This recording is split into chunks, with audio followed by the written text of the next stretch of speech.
এটা আমাদের সবারই প্রশ্ন, বুবাই আর মৃন্ময়দা কিভাবে যাবে। Let's see. এনজিপি ছেড়ে আমরা আমাদের পাহাড়ি রাস্তার উদ্দেশ্যে বেরিয়ে পড়লাম। আগের ব্লগটাতে শেয়ার করেছি আমরা কিন্তু এখন শিলং এর উদ্দেশ্যে রওনা দিয়ে দিয়েছি। আর শিলিগুড়ির তাপমাত্রা এখন শো করছে 31°C, কিন্তু we are field it's a 45। যাওয়ার সময় আমাদের রাস্তাটা হলো রোহিণী হয়ে কালশিয়াং হয়ে শিলং এ পৌঁছাবার। এই রাস্তাটার পথ কিন্তু অনেকটাই।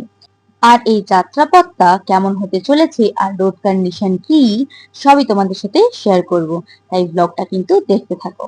লাস্ট ইয়ার যখন আমরা গাড়ি নিয়ে ট্রিপ করেছিলাম আমরা কিন্তু এই সেম রাস্তায় চুজ করেছিলাম আমাদের দার্জিলিং এ যাওয়ার পথে। আর বলতে গেলে এই রাস্তা দিয়ে কিন্তু তোমরা দার্জিলিং হোক বা শিলং হোক তোমরা দুটো যেতে পারো। এত দূর যাত্রাপথ এক নাগাড়ে যাওয়া কিন্তু পসিবল না, মধ্যখানে দাঁড়াতেই হবে। তাহলে চলো সেখানে গিয়ে দেখা হচ্ছে। সো আমরা এখন যেখানে দাঁড়িয়ে আছি সেটা হলো আর্মিদের যেটা বলে ক্যান্টিন। তো যে দাদা আমাদের ড্রাইভার আছেন তিনি কিন্তু আর্মির রিটায়ার্ড অফিসার, শুনে বেশ ভালো লাগলো। যাই হোক, তো তার কার্ডে উই আর অ্যালাউড 1 পার্সন কি কিছু যদি কেনাকাটার থাকে। তো আমরা যাইনি, দাদার হয়তো কেনাকাটার আছে বা ছোটোখাটো টুকিটাকি স্ন্যাক্স ট্যাক্স কেনার জন্য রাজু দাদা গেছে। ঘুরে আসুক ওরা, ততক্ষণ আমরা ওয়েট করি। আর চলো রাস্তাটা এনজয় করো। আর আমরা মোটামুটি এই ঢুকে পড়লাম গোর্খাল্যান্ডে। অলমোস্ট দেখতেই পাচ্ছ দার্জিলিং পুলিশ। আর এইখানে অন্যদিকে এই অদ্ভুত সুন্দর দৃশ্য, যেখানে পাহাড় আর মেঘের সংমিশ্রণে এক অদ্ভুত কম্বিনেশন দেখা যাচ্ছে। এই জায়গাটা আমার সব থেকে বেশি ভালো লাগে। আর দেন ওয়েলকাম টু গোর্খাল্যান্ড।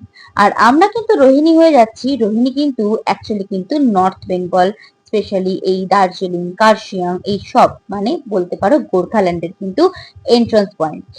এখানে কত কি টোল পরে আমি দিয়ে দিলাম, ভিডিও পজ করে দেখতে পারো। কারণ কিনা তোমরা যদি গাড়ি নিয়ে আসো তাও কিন্তু তোমাদেরকে এই রোহিণী এন্ট্রান্স পয়েন্টে টোল দিয়েই ঢুকতে হবে। তাই যারা গাড়ি নিয়ে আসছো তাদের জন্য অবভিয়াসলি হেল্পফুল হবে। আর আমরাও রোহিণীর এই এন্ট্রান্সটা পেরিয়ে চললাম আমাদের পাহাড়ি রাস্তার জার্নি স্টার্ট।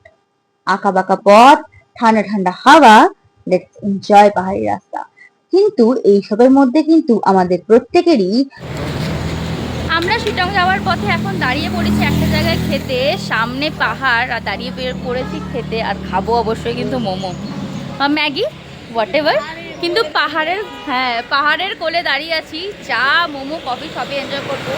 দুবাইরা এখনো অবধি আমাদের সাথে পার্টিসিপেট করেনি বলতে পারো। কেন করেনি সেটাতে কিছুক্ষণ পরে বুঝতে পারবে। আর যেখানে খেতে এসেছি চলো তোমাদের সেই জায়গাটা দেখাই। হ্যাঁ রে বাবা, এইটা হলো সেই হোটেলটা যেখানে আমরা দাঁড়িয়ে পড়েছি খাওয়ার জন্য। মোটামুটি সবাই ভেতরে চলে যাচ্ছে, আমরাই বাইরে দাঁড়িয়ে আছি। এই হলো আমাদের গাড়ি। আর ওপরটা ওদের থাকার হোম, মানে হয় না ঘরের নিচে, এখানে কিন্তু সবই তাই বলতে পারো। আর আমি না একদম লিটারালি খাদের পাশে দাঁড়িয়ে, মানে আমি যে একটা তিল থেকে তাল হয় না, আমি জাস্ট, বাট তবুও ভিডিও ইজ জরুরি হ্যাঁ বস। আর চলো তোমাদেরকে আরেকবার পাহাড়টা দেখাই।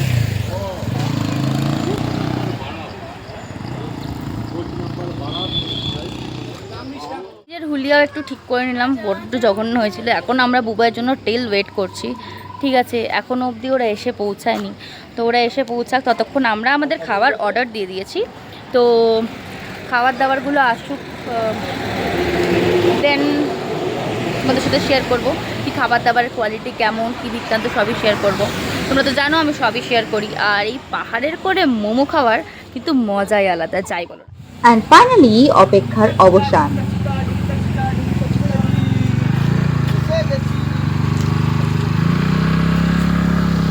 ছুটি নিয়ে দুজনে হাজির। তো চলো এবারে খাওয়া দাওয়া করা যাক। আর নেক্সট ব্লগে তোমাদের সাথে শেয়ার করবো খাওয়া দাওয়া কেমন ছিল আর আমরা ফার্স্ট ভিউ পয়েন্ট কোথায় গেলাম।